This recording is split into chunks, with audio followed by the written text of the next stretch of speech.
नमस्कार साथियों, easy easy life YouTube channel पर आप सभी का हार्दिक स्वागत है। एनसीईआरटी क्लास 6 हमारे अतीत का आज हम चैप्टर 7 अशोक एक अनोखा सम्राट जिसने युद्ध का त्याग किया पढ़ने वाले हैं। तो आइए शुरू करते हैं। अशोक मौर्य के बारे में जानते हैं। रोशन नाम की बच्ची है यहाँ पर। उसको उसके जन्मदिन पर दादाजी से कड़क नोट मिलते हैं। उसे उसने इस नोट को अपने हाथ में दबा रखा था। एक नई सीढ़ी खरीदने का मन था उसका, लेकिन बिल्कुल नए कड़क नोटों को वो देखना और छूकर महसूस करना चाहती थी। तभी वो देखती है कि सभी नोटों में दाहिनी तरफ गांधी जी का मुस्कुराता हुआ चेहरा बना हुआ था और बाईं ओर छोटे-छोटे शेर चित्रित थे।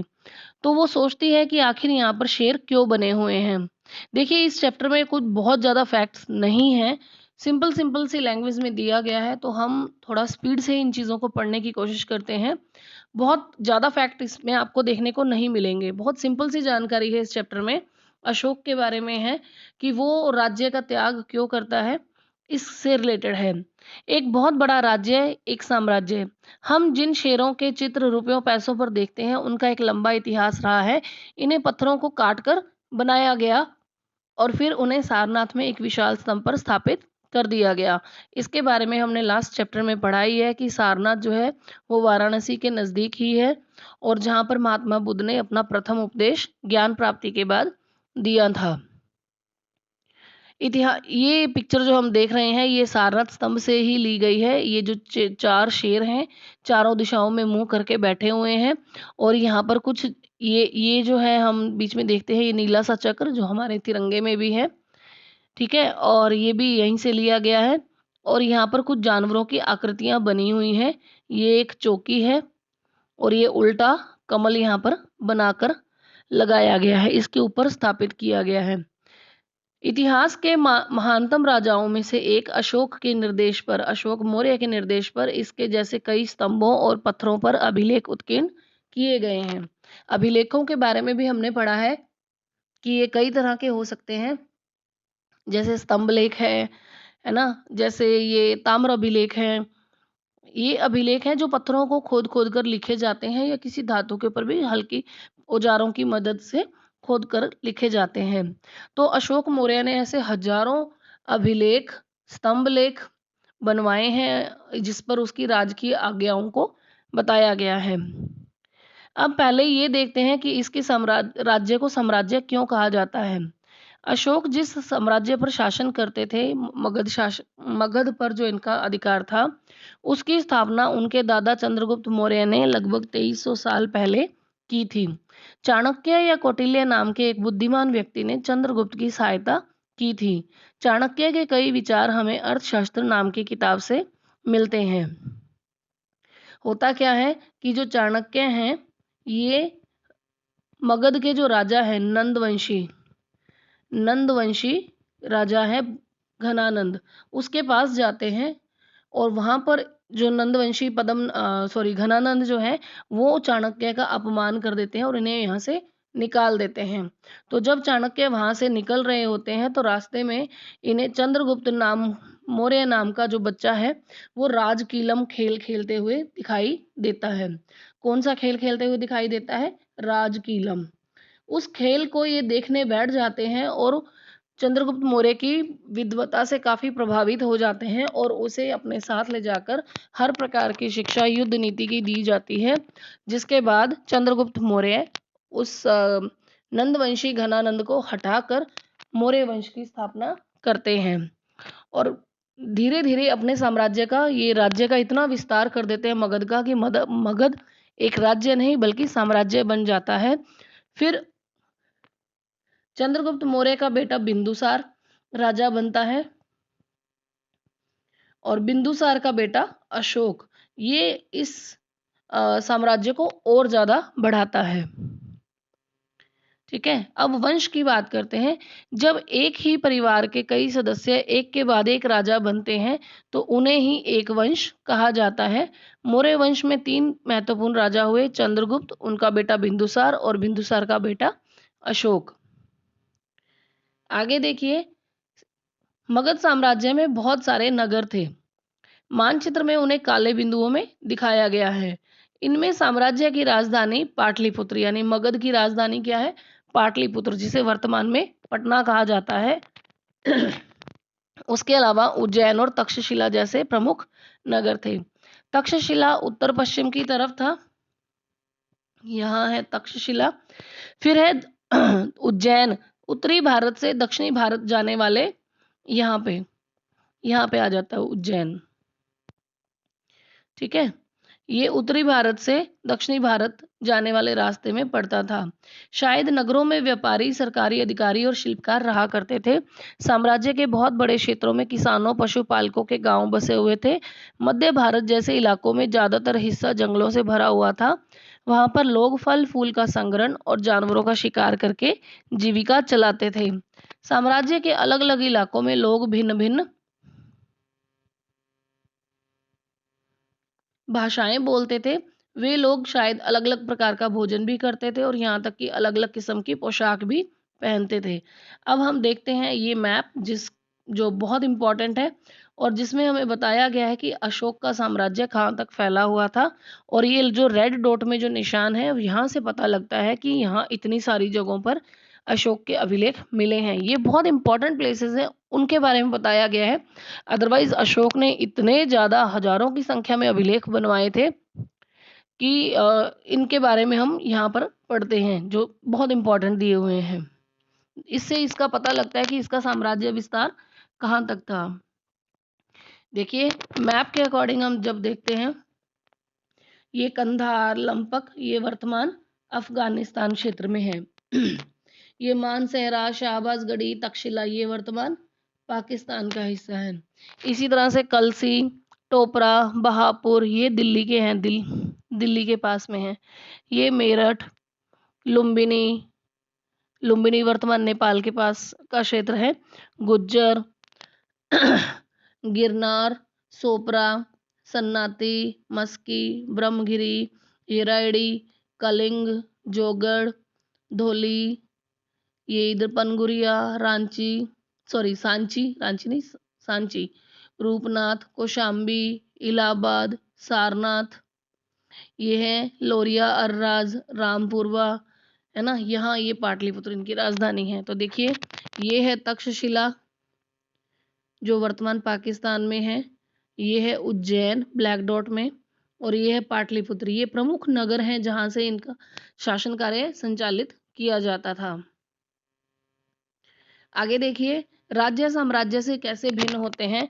चूंकि साम्राज्य राज्यों से बड़े होते हैं और उनकी रक्षा के लिए बड़ी सेनाओं की जरूरत होती है, इसलिए सम्राटों को राजाओं की तुलना में ज्यादा संसाधनों की जरूरत होती है। इसी कारण उन्हें बड़ी संख्या में इकट्ठा करने वाले अधिकारियों की जरूरत होती है। जितना बड़ा साम्राज्य हो गया, नेचुरल सी बात है कि उसमें अधिकारी, काम करने वाले लोगों की संख्या भी उतनी ज्यादा होगी।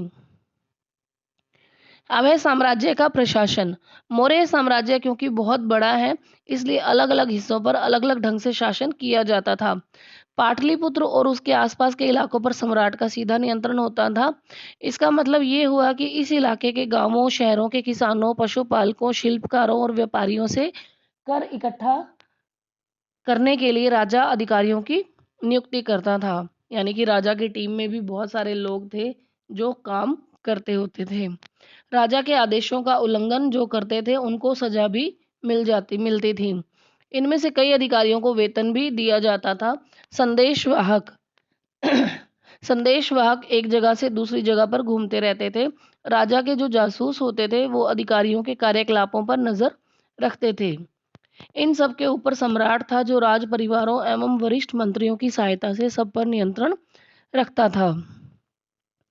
मौर्य साम्राज्य के भीतर कई छोटे छोटे क्षेत्र या प्रांत थे। इन पर तक्षशिला या उज्जैन जैसी प्रांतीय राजधानियों से शासन किया जाता था। कुछ हद तक पाटलिपुत्र से इन राज क्षेत्रों पर नियंत्रण रखा जाता था और अक्सर राजकुमारों को वहां का राज्यपाल बनाकर भेजा जाता था। जब बिंदुसार राजा होता है, उस टाइम पर उज्जैन का जो राज्यपाल होता है, वो कौन होता है? अशोक होता है। ठीक है, ये होता है अशोक मौर्य। फिर है, लेकिन ऐसा लगता है कि इन जगहों पर स्थानीय परंपराओं और नियमों को ही माना जाता था। प्रादेशिक केंद्रों के बीच विस्तृत क्षेत्र थे। इनके इलाकों में मौर्य शासक सिर्फ मार्गों और नदियों पर नियंत्रण रखने की कोशिश करते थे, जो कि आवागमन के लिए महत्वपूर्ण थे। यहाँ से उन्हें जो भी संसाधन कर और भेंट के रूप में मिलते थे, उसे इकट्ठा कर लिया जाता था। उदाहरण के लिए अर्थशास्त्र में यह लिखा है कि उत्तर पश्चिम कंबल के लिए और दक्षिण भारत सोने की कीमती पत्थरों के लिए प्रसिद्ध था। ये काफी इंपॉर्टेंट लाइन है हमारे लिए कि अर्थशास्त्र के अनुसार जो उत्तर पश्चिमी क्षेत्र है वो किसके लिए प्रसिद्ध है? कंबलों के लिए प्रसिद्ध है। उत्तर पश्चिमी क्षेत्र, उत्तर पश्चिमी क्षेत्र कंबल के लिए प्रसिद्ध है और दक्षिण भारत सोने और कीमती पत्थरों के लिए प्रसिद्ध है। संभव है कि संसाधन नजराने के रूप में इकट्ठे किए जाते थे। अब है नजराना। जहां कर नियमित ढंग से इकट्ठे किए जाते थे, वहीं नजराना अनियमित रूप से जब भी संभव हो इकट्ठा किया जाता था। ऐसे नजराने विविध पदार्थों के रूप में होते थे। ऐसे लोगों के से लिए जाते थे जो स्वेच्छा से इसे देते थे। गिफ्ट कहा जाता है एक तरीके से, महंगे महंगे गिफ्ट्स दिए जाना। फिर है राजधानी में सम्राट। मेगस्थनी चंद्रगुप्त के दरबार में पश्चिमी एशिया के यूनानी राजा सेल्यूकस निकेटर का राजदूत था। अब यहाँ पर हम किसके बारे में पढ़ने वाले हैं? एक तो हम पढ़ रहे हैं मेगस्थनीज के बारे में। मेगस्थनीज कौन है? ये एक राजदूत है, ठीक है, यानी कि ये एक विद्वान व्यक्ति है जिसको किसने भेजा था? सेल्यूकस निकेटर, जो एक यूनानी राजा है, इन्होंने भेजा था चंद्रगुप्त के दरबार में। और मेगास्थनीज की एक बहुत वर्ल्ड फेमस बुक है इंडिका, ठीक है। ये अभी वर्तमान में अपने मूल स्वरूप में नहीं है। इसके जो अंश है वो हमें कई अन्य किताबों में देखने को मिलते हैं, ठीक है। अब यहाँ पर इसका एक विवरण, मेगास्थनीज ने जो कुछ यहाँ देखा था उसका विवरण अपनी इस पुस्तिका इंडिका में दिया है। उसका एक विवरण का अंश दिया जा रहा है यहाँ पर। सम्राट का जनता के सामने आने के अवसरों पर शोभा यात्रा के रूप में जश्न मनाया जाता है। सम्राट को सोने की पालकी में ले जाया जाता है। उनके अंगरक्षक सोने और चांदी से अलंकृत हाथियों पर सवार रहते हैं। कुछ अंगरक्षक पेड़ों को लेकर चलते हैं। इन पेड़ों पर प्रशिक्षित तोतों का एक झुंड रहता है जो सम्राट के सिर के चारों तरफ चक्कर लगाता रहता है। जब राजा सामान्यतः हथियारबंद महिलाओं से घिरे रहते हैं। वे हमेशा इस बात से डरते हैं कि कहीं कोई उनकी हत्या करने की कोशिश ना करे। उनके खाना खाने के पहले खास नौकर उस खाने को चखते थे। वे लगातार 2 रात एक ही कमरे में नहीं सोते थे। तो ये कुछ विशेषताएं जो हैं, जो उस समय पर मेगास्थनीज द्वारा अपनी पुस्तक इंडिका में लिखी गई हैं। किसके बारे में है? जो उसने चंद्रगुप्त मौर्य के दरबार में देखी थी। अब हम बात करते हैं पाटलिपुत्र आधुनिक पटना के बारे में। यह एक विशाल और खूबसूरत नगर है। यह एक विशाल प्राचीर से, पत्थर की जो दीवारें हैं उससे घिरा हुआ है। इसमें 570 बुर्ज और 64 द्वार हैं। 2 और 3 मंजिल वाले घर हैं यहाँ पर, और लकड़ी और कच्ची ईंटों से बने हुए हैं। राजा का महल भी काठ से बना हुआ है, लकड़ी से बना हुआ है, जिसे पत्थर की नक्काशी से अलंकृत किया गया है। यह चारों तरफ से उद्यानों और चिड़ियों के लिए बने बसेरों से घिरा हुआ है। तो ये सब जो है वो मेगास्थनीज के द्वारा बताया गया है कि हमारे यहाँ पर उस समय पर चंद्रगुप्त मौर्य किस तरह से रहा करते थे। और अंत में जंगल वाले इलाके आते थे। वहाँ रहने वाले लोग काफी हद तक स्वतंत्र थे। उनसे उम्मीद की जाती थी कि वे मौर्य पदाधिकारियों को हाथी, लकड़ी, मधु और मोम जैसी चीजें लाकर दें। मोम जो जंगल में पेड़ों से निकलता है, प्राकृतिक गोंद जो मिल जाता था, ये सब जंगल के जो आदिवासी लोग थे उनके द्वारा राजाओं को या मौर्य साम्राज्य के जो पदाधिकारी थे, जो समय समय पर जाते रहते थे, उन्हें नजराने के रूप में गिफ्ट के तौर पर दिए जाते थे। अब हम बात करते हैं अशोक एक अनोखा सम्राट। सच में अशोक एक अनोखा सम्राट था। अशोक मौर्य वंश के सबसे प्रसिद्ध शासक थे। वह पहले ऐसे शासक थे जिन्होंने अभिलेखों द्वारा जनता तक अपने संदेश पहुंचाने की कोशिश की है, ठीक है। और ये तो भारत में इन्होंने ऐसा किया है कि इन्होंने अपने अपने जो राजकीय आज्ञाएं हैं, जो अपने संदेश हैं, ये अभिलेखों के रूप में लिखवाए हैं। लेकिन इनसे पहले भी एक ईरानी शासक हुए हैं जिसका नाम था डेरियस। ईरानी शासक डेरियस, या जिसे दाराह भी कहा जाता है, ठीक है, डेरियस या दारा कहा जाता है। इस ईरानी शासक ने भी अपने लाइफ में बहुत सारे ऐसे जो अभिलेख हैं उनको तैयार करवाया था अपने संदेशों को पहुंचाने के लिए। लेकिन अगर हम भारतीय संदर्भ में बात करें, भारतीय उपमहाद्वीप में अगर हम ऐसे अभिलेखों को देखते हैं तो ये अशोक मौर्य के द्वारा ही किया गया है। अशोक मौर्य वंश के सबसे प्रसिद्ध शासक थे। वह पहले ऐसे शासक थे जिन्होंने अभिलेखों द्वारा जनता तक अपने संदेश पहुंचाने की कोशिश की है। अशोक के ज्यादातर अभिलेख प्राकृत भाषा और ब्राह्मी लिपि में हैं।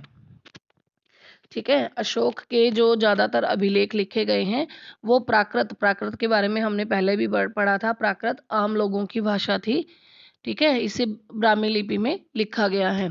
अब है कलिंग युद्ध का वर्णन करता हुआ अशोक का अभिलेख। अपने एक अभिलेख में अशोक क्या कहते हैं? राजा बनने के 8 साल बाद मैंने कलिंग विजय की। लगभग 1.5 लाख लोग बंदी बना लिए गए और 1 लाख से भी ज्यादा लोग मारे गए।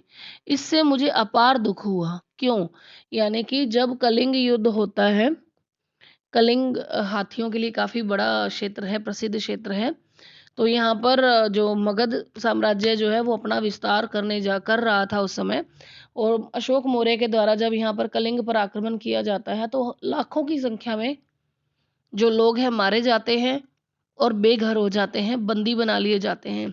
इसमें बहुत सारे ब्राह्मण और श्रमण भी मारे जाते हैं। श्रमण जो जो जैन समुदाय से संबंधित थे या जो घूमते साधु वगैरह थे, वो काफी मारे जाते हैं। जो लोग अपने सगे संबंधियों और मित्रों को बहुत प्यार करते हैं, दासों और मृतकों के प्रति दयावान होते हैं, वे भी युद्ध में या तो मारे जाते हैं या अपने प्रियजनों को खो देते हैं। यानी कि युद्ध तो राजाओं के मध्य है ना, युद्ध राजाओं के मध्य है, लेकिन उसका जो इफेक्ट है वो आम जनता तक भी पड़ता है, सैनिकों पर भी पड़ता है। बहुत सारे लोग मारे जाते हैं, बेकसूर भी मारे जाते हैं। इसलिए मुझे पश्चाताप हो रहा है, जब ये युद्ध हो जाता है, जब इतनी सारी मौतें हो जाती हैं, इतने लोगों को मार डाला जाता है, तो उनकी लाशों को जब ये देखता हुआ निकलता है तो देख कर कहता है कि मुझे बड़ा पश्चाताप हो रहा है। अब मैंने धम यानी धर्म पालन करने और दूसरों की इसकी शिक्षा देने का निश्चय किया है। मैं मानता हूं कि धम्म के माध्यम से लोगों का दिल जीतना बलपूर्वक विजय पाने से ज्यादा अच्छा है। मैं यह अभिलेख भविष्य के लिए एक संदेश के रूप में इसलिए उत्कीर्ण कर रहा हूं कि मेरे बाद मेरे बेटे और पोते भी युद्ध ना करें। इसके बदले उन्हें यह सोचना चाहिए कि धम्म को कैसे बढ़ाया जाए। तो अब ये देखें, धम्म संस्कृत शब्द का धर्म का प्राकृत रूप है। धम्म जो है वो संस्कृत का जो शब्द है धर्म, उसका ही प्राकृत रूप है। तो ये अपनी धम्म के बारे में बताता है कि अब मैं युद्ध नहीं करूंगा और अपने धर्म का पालन करूंगा, जीव हत्या नहीं करूंगा। अब हम बात करते हैं अशोक का कलिंग युद्ध।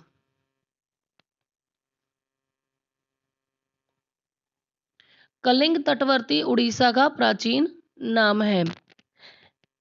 अशोक ने कलिंग को जीतने के लिए एक युद्ध लड़ा, लेकिन युद्ध जनित हिंसा और खून खराबा देखकर उसे युद्ध से वितृष्णा हो गई। यानी कि उसका मन खराब हो गया, उस युद्ध को देखकर बहुत ही उसको ग्लानि का अनुभव हुआ। उसने निर्णय लिया कि वो भविष्य में कभी युद्ध नहीं करेगा। अब ये जो हम एक पिक्चर देख रहे हैं, ये एक बैल की है। उत्कृष्ट पॉलिश वाले पत्थर की इस मूर्ति को देखो, यह बिहार के रामपुरवा में मिले एक मौर्यकालीन स्तंभ का हिस्सा है। अभी इसे राष्ट्रपति भवन में रखा गया है। यह उस समय की मूर्ति कला का एक नमूना है। अब अशोक का धम्म क्या था? अशोक के धम्म में किसी देवता की पूजा अथवा किसी कर्म कांड की आवश्यकता नहीं थी। उन्हें लगता था कि जैसे पिता अपने बच्चों को अच्छे व्यवहार की शिक्षा देता है, वैसे ही उसका कर्तव्य था कि वह अपनी प्रजा को निर्देश दिए, और ये बुद्ध के उपदेशों से भी प्रेरित हुए थे। ऐसी कई समस्याएं थी जिसके लिए उनमें संवेदना थी। उनके साम्राज्य में अलग अलग धर्मों को मानने वाले लोग थे, इसलिए कई बार टकराव पैदा हो जाता था। जानवरों की बलि चढ़ाई जाती थी, दासों और नौकरों के साथ क्रूर व्यवहार किया जाता था। इसके अलावा परिवार व पड़ोसियों में भी झगड़े होते रहते थे। अशोक ने यह महसूस किया कि इन समस्याओं का निदान करना उसका कर्तव्य है। इसलिए उन्होंने धम्म महामात्र नाम के अधिकारी की नियुक्ति की। अभी हमने पहले संदेश वाहक भी पढ़ा है ना। तो टर्मिनोलॉजी इसमें और भी आपको देखने को मिलेगी कि उस समय जो टीम ऑफ मेंबर्स है जो राजा के अंडर में काम करती थी उनको क्या क्या कहा जाता था। अभी यहाँ पे है धम्म महामात्र, काफी इंपॉर्टेंट है ये। धम्म महामात्र नाम के अधिकारियों की नियुक्ति की थी जो जगह जगह जाकर धम्म की शिक्षा देते थे। इसके अतिरिक्त अशोक ने अपने कई संदेशों को कई स्थानों पर शिलाओं और स्तंभों पर खुदवा दिए। अधिकारियों को यह निर्देश दिया गया कि वे राजा को संदेश को उन लोगों को पढ़कर सुनाएं जो खुद पढ़ नहीं सकते थे। अशोक ने धम्म के विचारों को प्रसारित करने के लिए सीरिया, मिस्र, ग्रीस, श्रीलंका में भी दूत भेजे थे। इसने अपने इस बौद्ध धर्म को बहुत ज़्यादा बढ़ावा इन्होंने दिया है, जबकि चंद्रगुप्त मौर्य जो है वो जैन धर्म को मानने वाले थे और इधर से अशोक जो है ये बुद्ध धर्म को मानने वाले थे। और अपने इसी धर्म के प्रसार के लिए, धम्म के प्रसार के लिए अशोक जो है वो अपने बेटे को, अपनी बेटी को और ऐसे अपने महान महान जो विद्वान उसके दरबार में थे उनको सीरिया, मिस्र, ग्रीस, श्रीलंका यहाँ पर भी भेजता है। उन्होंने सड़कें बनवाई, कुएं खुदवाए, विश्राम गृह बनवाए। इसके अतिरिक्त उन्होंने मनुष्यों व जानवरों की चिकित्सा के लिए भी व्यवस्था की। अपनी प्रजा के लिए संदेश, अशोक का जो संदेश है वो क्या है कि लोग विभिन्न अवसरों पर अनुष्ठान करते हैं। उदाहरण के लिए जब वे बीमार होते हैं, जब उनके बच्चों का विवाह होता है, बच्चों के जन्म पर और जब यात्रा शुरू करते हैं, तब इसी तरह तरह के अनुष्ठानों को किया जाता है। तो अशोक कहता है कि ये कर्मकांड किसी भी काम के नहीं है। इसके बदले यदि लोग दूसरी रीतियों को माने तो वह ज़्यादा फलदायी होंगी। अब ये दूसरी रीतियां क्या थी? अब ये दूसरी रीतियां क्या है? अपने दासों और नौकरों के साथ अच्छा व्यवहार करना, बड़ों का आदर करना, सभी जीवों पर दया करना, ब्राह्मणों और श्रमणों को दान देना। तो अब ये अशोक कहते हैं कि आप बच्चे हो जाते हैं, कोई बीमार हो जाता है, किसी की मृत्यु हो जाती है तो कर्म कांड करने में लग जाते हो, है ना। कर्म कांड जैसे किसी की मृत्यु हो गई है तो कई कई दिन तक भोज चलते रहते हैं, पूरे के पूरे गांव को इनवाइट कर दिया जाता है, भले उस व्यक्ति की इतनी पहुंच है या नहीं है, पर सामाजिक दबाव में आकर उसे ऐसा करना पड़ता था। तो अशोक को ये बुरा लगा कि ऐसी चीज़ें नहीं होनी चाहिए, है ना। वो कहता है कि आप सभी जीवों पर दया करो, ब्राह्मणों श्रमणों को दान खुलकर दिया करो, अच्छा व्यवहार करो, बड़ों का आदर करो। ये एक बेसिक चीज़ें हैं कि वो समझाने की कोशिश कर रहा है कि मैं एक पिता के रूप में तुम्हें समझाने को, अपनी प्रजा को, अपने बच्चों को समझाने की कोशिश कर रहा हूँ कि अपने धर्म की प्रशंसा या दूसरे की धर्म की निंदा, दोनों ही बातें गलत है। कि आप अपने धर्म के गुणगान करे रखो और दूसरे धर्मों को नीचा दिखाओ, तो ये दोनों बातें गलत होती हैं। हर किसी को दूसरे धर्म का आदर करना चाहिए। यदि कोई अपने धर्म की बड़ाई और दूसरे के धर्म की बुराई करता है तो वास्तव में वह अपने धर्म की अपने धर्म को ज़्यादा नुकसान पहुंचा रहा है। इसलिए हर किसी को दूसरे के धर्म के प्रमुख विश्वासों को समझने की कोशिश करते हुए उसका आदर करना चाहिए। अब यहाँ पर भारत के प्रथम प्रधानमंत्री पंडित जवाहरलाल नेहरू कहते हैं कि उनके यानी अशोक के धर्मादेश आज भी हमसे एक ऐसी भाषा में बात करते हैं जिन्हें हम समझ सकते हैं, जिनसे हम बहुत कुछ सीख सकते हैं।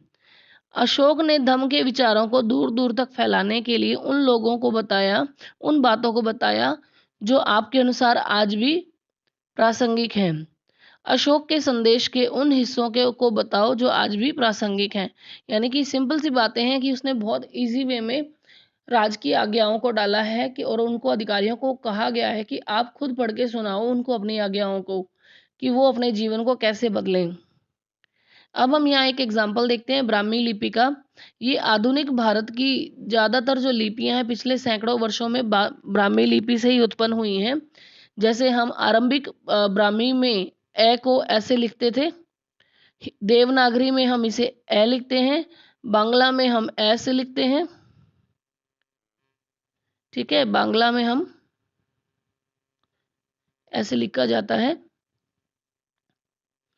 और मलयालम में ए को ऐसे और तमिल में मैं को ऐसे लिखा जाता है। फिर है अन्यत्र। मौर्य साम्राज्य के उभरने से पहले, थोड़ा पहले, 2400 साल पहले चीन में सम्राटों ने चीन की दीवार का निर्माण शुरू कर दिया। इसे बनाने का उद्देश्य उत्तरी सीमा की पशुपालक लोगों से रक्षा करना था। अगले 2000 वर्षों तक इस दीवार का निर्माण कार्य चलता रहा, क्योंकि साम्राज्य की सीमाएं बदलती रही। यह दीवार लगभग 6400 किलोमीटर लंबी है तथा पत्थर और ईंट से बनी है। इसकी ऊपरी सतह सड़क जैसी चौड़ी है। इस दीवार को बनाने के लिए हजारों लोगों को काम करना पड़ा। हर 200 मीटर की दूरी पर निगरानी के लिए बुर्ज बने हुए हैं। पड़ोसी देशों के प्रति अशोक का रवैया चीनी सम्राटों के रवैये से काफी भिन्न था। तो ये कुछ उपयोगी शब्द दिए गए हैं: साम्राज्य, राजधानी, अधिकारी, संदेशवाहक, प्रांत, धम, है ना। अब ये रिक्त स्थान में देखते हैं। जहां पर सम्राटों का सीधा शासन था, वहां अधिकारी कर वसूलते थे। क्या वसूलते थे? कर वसूलते थे। राजकुमारों को अक्सर प्रांतों में क्या बनाया जाता था? राज्यपाल बनाया जाता था। ठीक है। फिर है मौर्य शासक आवागमन के लिए महत्वपूर्ण मार्गों और नदियों पर नियंत्रण रखने का प्रयास करते थे। यानी कि मौर्य शासकों को आने जाने के लिए महत्वपूर्ण मार्गों का, है ना, ये चयन करते थे कि ये मार्ग सही रहेगा, ये नहीं रहेगा मार्ग। ठीक है। और नदियों पर, क्योंकि उस समय पर कई जगह पर नदियां थी और कईयों पर नहीं थी। प्रदेशों में रहने वाले लोग मौर्य अधिकारियों को क्या दिया करते थे? नजराना दिया करते थे। ठीक है। तो ये नजराना दिया करते थे। महत्वपूर्ण तिथि जो है वो क्या है कि मौर्य साम्राज्य की शुरुआत लगभग 2300 साल पहले हुई थी। ठीक है। उज्जैन उत्तर पश्चिम की तरफ नहीं था, आवागमन के मार्ग पर नहीं था, ये दक्षिण की तरफ था। ठीक है, दक्षिण भारत की तरफ इसकी एंट्री का था। तो ये पहला सेंटेंस गलत हो जाता है। आधुनिक पाकिस्तान और अफगानिस्तान के इलाके मौर्य साम्राज्य के अंदर थे। बिल्कुल थे जी। चंद्रगुप्त के विचार अर्थशास्त्र में लिखे हैं? नहीं, इसमें कौटिल्य के विचार हैं। ठीक है। कलिंग बंगाल का प्राचीन नाम था? जी नहीं, ये बंगाल का नहीं था। ठीक है। अशोक के अभिलेख ज्यादातर ब्राह्मी लिपि में है? बिल्कुल सही है, प्राकृत और ब्राह्मी लिपि में। ठीक है। लिपि ब्राह्मी है और अभिलेख प्राकृत भाषा में है। ठीक है, भाषा प्राकृत है। तो आज के लिए इतना ही। जल्द ही मिलते हैं एक नए चैनल के साथ, नए चैप्टर के साथ, चैनल नहीं चैप्टर के साथ। तो जुड़े रहिए easy easy life YouTube channel के साथ। अपने फीडबैक को हमें कमेंट सेक्शन में ज़रूर दिया करें। आने वाले नोटिफिकेशंस आपको मिलते रहें वीडियोस के, इसके लिए पास ही में बने घंटी के निशान को ज़रूर प्रेस करें। चैनल को लाइक, शेयर और सब्सक्राइब करना ना भूलें। हार्दिक धन्यवाद, आभार।